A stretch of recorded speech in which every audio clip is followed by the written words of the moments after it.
নজর রাখবো পরবর্তী সংবাদে।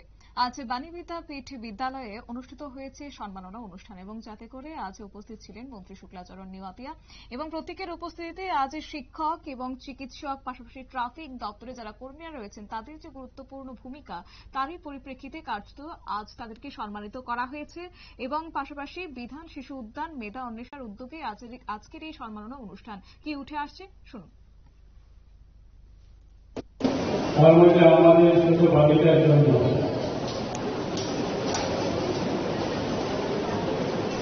আমরা শুনেছি যে এই বিদ্যালয় থেকে অনেক পাস আউট আমাদের ছাত্রীরা আজকে রাজ্য সরকারের বিভিন্ন দপ্তরে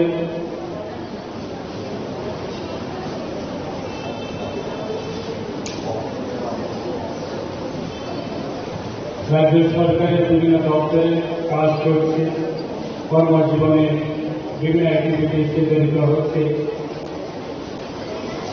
সত্যি আজকে এই যে আমাদের উদ্যোগ, আজকে বিদ্যাসাগরের আমরা জীবন কাহিনী যদি শুনি, সত্যি আমরা দেশের যারা নাগরিক আছে আমরা অত্যন্ত গর্বিত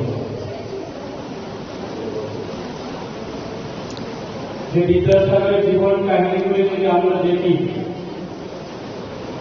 ওনার ছোটবেলা থেকে এবং সমস্ত কাহিনীগুলি যদি আমরা দেখি, প্রায় 70 বছরে ওনার বিভিন্ন অ্যাক্টিভিটি, আমরা মনে করি উনি আমাদের দেশের জন্য অত্যন্ত উনি শিক্ষার আলো দেখিয়েছে। আজকে যদি আমাদের দেশে যদি শিক্ষার যদি হার যদি শিক্ষার আলো যদি না পেত, আমরা দেশ আজকে দিনে দাঁড়িয়ে এমন জায়গা পৌঁছানো সম্ভব হবে। তার জন্য আমরা অত্যন্ত গর্বিতের সাথে আমরা ওনার জীবন।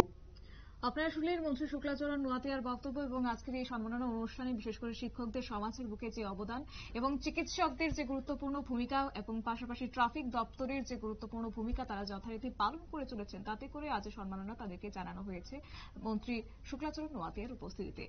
নিয়ে নিচ্ছে ছোট্ট একটি বিজ্ঞাপন বিরতির সঙ্গে থাকুন।